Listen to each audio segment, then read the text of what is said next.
খুশিতে থাকছে সেদিন থেকে আমি নিজেকে বদলে নিলাম।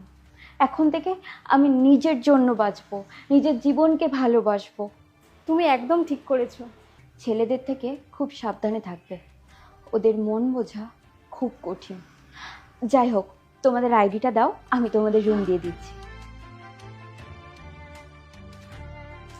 103 নম্বর রুম। Thank you. চলো পবিত্র। তুমি যাও, বাকি ফর্মালিটি আমি শেষ করে আমি যাচ্ছি, তুমি যাও। পায়েল, তুমি এখানে কি করছো? পবিত্র, আমি থাকা সত্ত্বেও তুমি তোমার দ্বিতীয় গার্লফ্রেন্ডকে নিয়ে এতটাই ব্যস্ত হয়ে গেছো যে আমি আমার জব চেঞ্জ করেছি, এখানে আমার প্রথম দিন, সেটাই তুমি ভুলে গেছো। পায়েল, আই অ্যাম সরি, ওকে আজকেই আমি ছেড়ে দেব। ওকে ছেড়ে দেবে? তাহলে সারা জীবন থাকবে কার সাথে? কেন? তোমার সাথে সারা জীবন থাকবো, আর এই সব ভুল দ্বিতীয়বার আর হবে না। কিন্তু আমি তোমার সাথে থাকতে চাই না। তুমি ওর সাথে খুশিতেই আছো, খুশিতেই থাকো। না পায়েল, আমি ওর সাথে খুশিতে থাকতে পারবো না, আমি শুধু তোমার সাথে খুশিতে থাকতে পারবো।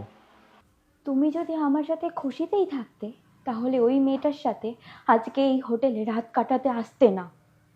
তুমি আমার মনটা ভেঙে দিয়েছো, কিন্তু সত্যি কথা বলতে আমি ওই মেয়েটার মন ভাঙতে চাই না।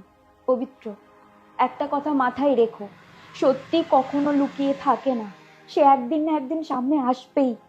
আই অ্যাম সরি, আমাকে ক্ষমা করে দাও প্লিজ। পবিত্র, চলে যাও তুমি এখান থেকে।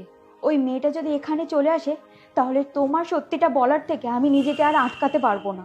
তারপর তুমিই জানো যে তোমার অবস্থাটা কি হতে পারে। তাই বলছি, চলে যাও এখান থেকে, আর কখনো আমার সামনে আসবে না।